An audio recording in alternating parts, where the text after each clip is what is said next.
Hello and welcome to Free Inquiry, a video project of the Institute for Faith and Freedom. I'm Bray Sadler, a research fellow here at the Institute. September 28th was a wild day here on campus. That day, there was a fake swatting call, a false report about an active shooter on campus to the police. Soon, campus was locked down and panic spread among the student body. Thank God nothing actually happened. Here are some stories from other students.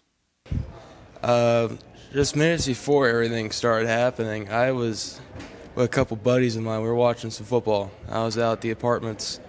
I was walking back, and I'm in Memorial, so it wasn't a far of a walk.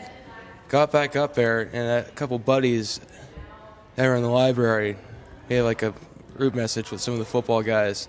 It is just saying like stuff was going down. I'm like, is this happening, or is it just like? Then the messages were coming out that we're in lockdown, like keep yourself safe and all that.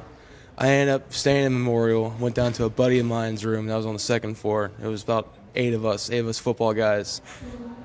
And I didn't know how to react at first. Like, I was scared. Like, that's the first time I ever had an experience like this. I didn't know what to do. And the people I was worried about most were, of course, the people in the library who had to go all over the place to make sure they were safe. And, of course, my parents found out. I mean, they don't want to be in a situation where they know their kid may be in danger. But I feel like I was in the right place. I had people around me that were in the same situation. And it was like I said, a scary situation. I know what to do. But afterwards, when the lockdown was lifted and President Wingate came out saying it was a hoax, it kind of lifted like a weight off my shoulders in a way. Even though nothing happened on campus, it was an alarming event, especially since the swatting happened in the context of several major events in September. First, there were two major shootings, one at a Mormon church and another at a Catholic church. And additionally, there was the tragic shooting of Charlie Kirk.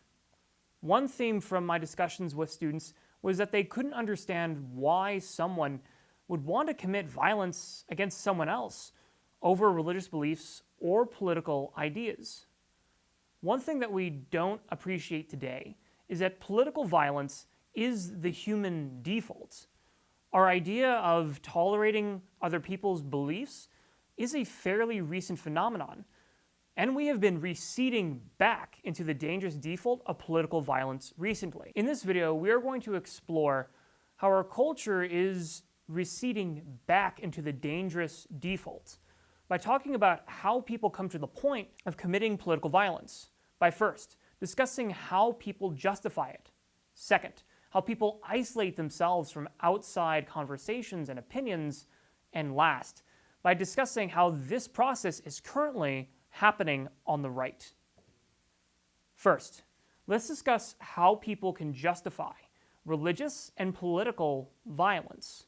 The reason why people commit religious and political violence is because they view outside ideas that they disagree with as an existential threat. However, this is a critical mistake because ideas are not swords and guns. They cannot physically hurt you. Instead, ideas are immaterial and can't hurt anyone. Therefore, it is irrational to view another idea as a threat, especially one that needs to be quashed. However, equating ideas as a threat that is the same as a physical threat is the way how people justify political and religious violence. However, this doesn't happen all at once. Instead, there's a series of events that leads someone to believe that political and religious violence is justified. A part of this is isolating oneself from outside ideas.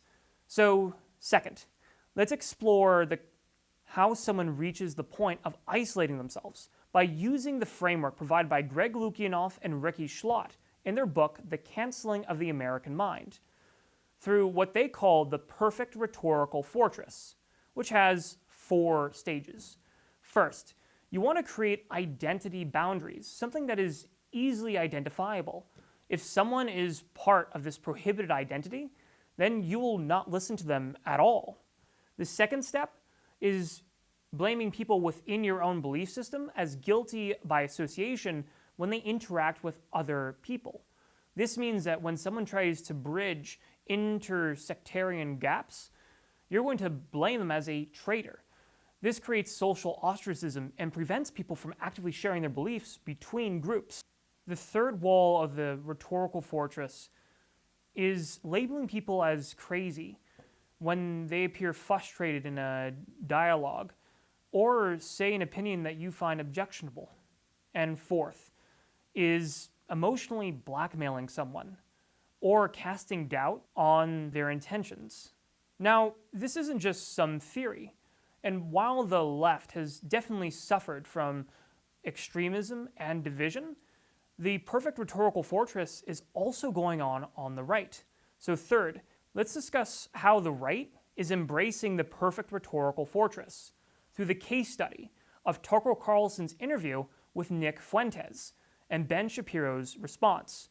So a few weeks ago, Tucker Carlson interviewed alt-right figure Nick Fuentes on his show.